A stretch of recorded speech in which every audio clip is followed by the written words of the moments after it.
वहां पे ये हिंदुस्तान में डेमोक्रेसी है, जब तक तुम भीड़ नहीं दिखाओगे आपको कोई सुनने वाला नहीं है। दूसरा है, जितने भी पब्लिक लाइफ में है जो नेतागण है या जो आपके काम करने वाले हैं, उनके दिल में जब तक आप डर नहीं बैठाओगे कि अगला वोट तभी मिलेगा जब आप हमारा काम करोगे, तब तक वो डर नहीं बैठाओगे, आपकी सुनने वाला कोई नहीं है। आप अपना कोई भी तरीका निजात कीजिए, कोई भी तरीके से, लेकिन अपनी बात पे अड़े रहिए। एक चीज मांगो, वो अरेंजमेंट मांगो सर। बहू की पोस्टिंग, बेटे को नौकरी, पोते को वहां भेजना, उसको वहां से इधर पोस्टिंग कर दो, या ये थोड़ा सा रोड बना दो, ये काम तो एज इट इज होने हैं, वैसे भी होने हैं। तो अपना जो है समाज के लिए आज अगर आप ये चीज नहीं उठाते हैं तो अगले वाली पीढ़ी और उससे आने वाली पीढ़ियों का भविष्य है वो बहुत ही अंधकार में, क्योंकि जो ओबीसी का झुंझुना है ये ज्यादा दिन चलने वाला नहीं है। सभी प्राइवेट होते जा रहे हैं, फौज है वो कभी प्राइवेट नहीं हो सकती, और जब प्राइवेट हो जाएंगे तो ओबीसी का कौन सा झुंझुना रहेगा आपके पास में? आपके बच्चे कहाँ जाएंगे भर्ती के लिए? कहाँ पे आपको नौकरी मिलेगी? ये एक जो फौज की नौकरी है ये जन्मजात है।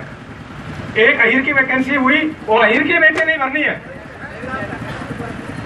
जो दूसरी जातियां हैं इतनी बेवकूफ नहीं है, जो सिख हैं वो जाकर के अमेरिका में रेजिमेंट मांग रहे हैं, इंग्लैंड में जाकर रेजिमेंट मांग रहे हैं, और हम यहाँ बैठे हैं और हम अपना हिंदुस्तान में रेजिमेंट नहीं मांग पाए अब तक। वो तो मुट्ठी भर है, मुट्ठी भर है। तो उनका परसेंटेज देखो तो 1.5% भी नहीं है देश की पॉपुलेशन का, और कहाँ का रेजिमेंट मांग रहे हैं? कहते हैं जी हमें इंग्लैंड में रेजिमेंट चाहिए, हमें जी अमेरिका में रेजिमेंट चाहिए।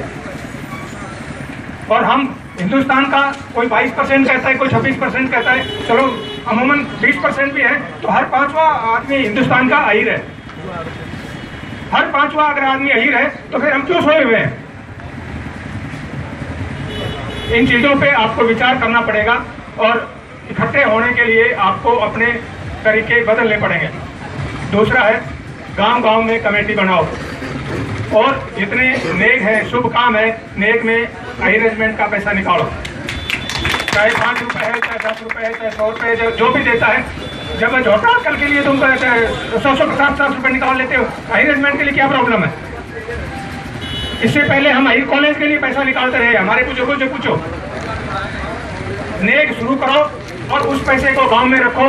जैसे यहाँ सभा हुई है, ऐसे अहीर की जो भी सभा होती है, अपनी गाड़ी लटा करो, गांव से अपना खाना रखो और पहुंच जाओ सीधे। तो वही चीज, तो प्रोग्राम तो वही है ना, जहाँ जहाँ प्रोग्राम है वहां पर पहुंचो। तो ये है तरीके इकट्ठे होने के। दूसरा है, आप जो भी आपकी वोट है, आप जिसको भी देना है दो, कोई ऑब्जेक्शन नहीं है, लेकिन उसे कम से कम, जब ये हम धरना दे रहे थे कोसड़े में, तो हर एक की बात में एक ही आया कि उनके हर मैनिफेस्टो में ये आना चाहिए कि अरेंजमेंट बनानी है। अगर हर पार्टी के मैनिफेस्टो में अरेंजमेंट डालनी है तो फिर आपको काम करना पड़ेगा। वो है, गांव के बाहर ही रोको और उसको पूछो कि भाई तुम अरेंजमेंट बनाने के हक में हो नहीं हो। अगर हक में है तो अंदर आ जाओ, नहीं तो धन्यवाद। कुछ तरीके आपको अपने तरीके बदलने पड़ेंगे। जो इस तरीके से काम चल रहा है, इस तरीके से 47 के बाद बहुत दिन काम चल लिया, और ये काम आगे सफल होने वाला नहीं है। सफलता हमें चाहिए, और हमें चाहिए क्योंकि हमारी अगली पीढ़ी के लिए जो हमने आपका कर लिया, अब तक कर लिया, अगली पीढ़ी को कम से कम कुछ दे करके जाओ।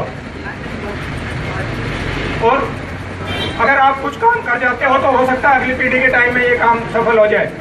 तो शुरुआत आपने करनी है, वो जोर से करो, पूरा जोर लगा के करो, और हो सकता है आपको सक्सेस जल्दी मिल जाए। और मैं कुछ ज़्यादा ना कहते हुए सिर्फ ये इतना ही कहना चाहता हूँ कि ये एक जन्मजात रिजर्वेशन है बच्चों के लिए, नौकरी के लिए। आपकी इसको मत छोड़ो। सारी जातियां आप अपनी रिजर्वेशन लेकर के बैठी हुई है, उन्हें प्रॉब्लम नहीं है। डोगरा है, मुट्ठी भर है, डोगरा रेजिमेंट 50% पंजाब रेजिमेंट में, जेकलाई में, इंजीनियर्स में, आर्मर में। एक डोगरा का बच्चा 10वीं पास करता नहीं, उससे पहले वो भर्ती हो जाता है, उसका बाप अपनी पेंशन लगा के बगल में पहाड़ पे चढ़ जाता है। उन्होंने कभी बेरोजगारी देखी नहीं। क्या उनके साथ हम क्या करें? बेरोजगारी तो हम देख रहे हैं। तो थोड़ा जागो, जागोगे तो आपकी अगली पीढ़ी को फायदा होगा। अदरवाइज जो आगे ओबीसी के पीछे चलते रहे तो ये झुंझुना थोड़े दिन में कर चुका बस। इससे आगे मैं ना कहते हुए वाणी को विराम देता हूँ। धन्यवाद, मुझे टाइम दिया, धन्यवाद।